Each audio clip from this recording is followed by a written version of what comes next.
And let's tackle that word philosophy first. It's a word from ancient Greek that is made from two other words.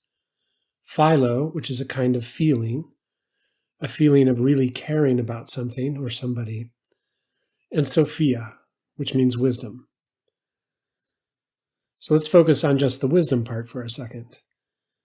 What does that word mean? I'm sure you've heard that word before, but really take a second to think about how you would define it. Maybe even push the pause button and say a definition out loud or write it down. In a class like this, we put a lot of emphasis on how the material in the class interacts with ways of thinking you already have.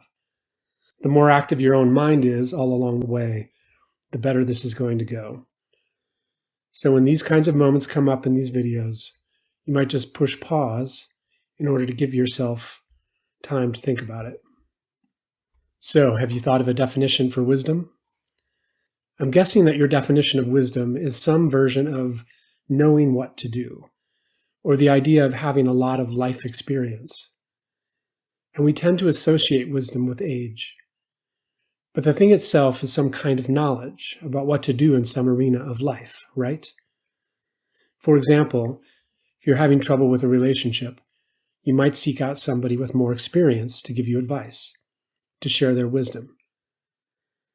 Or if you're trying to resolve a conflict or make a tough decision between two possibilities in your life, you might look for help from somebody older and wiser.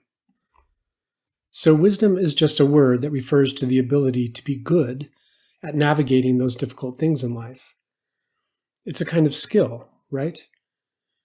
If you're faced with something challenging in life, you can handle it better or worse.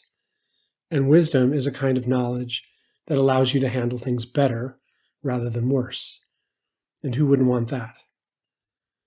So that brings us back to the philo or caring part of the word philosophy.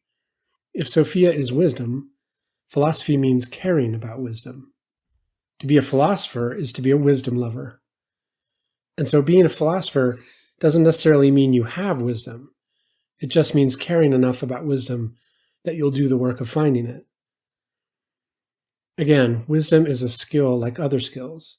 If you want to get really good at basketball or any sport, having a love for the sport is going to help you get there, right? Or think about the love of cooking or of writing. You pick the skill. A love of that activity means you want to get better at it. You care about it.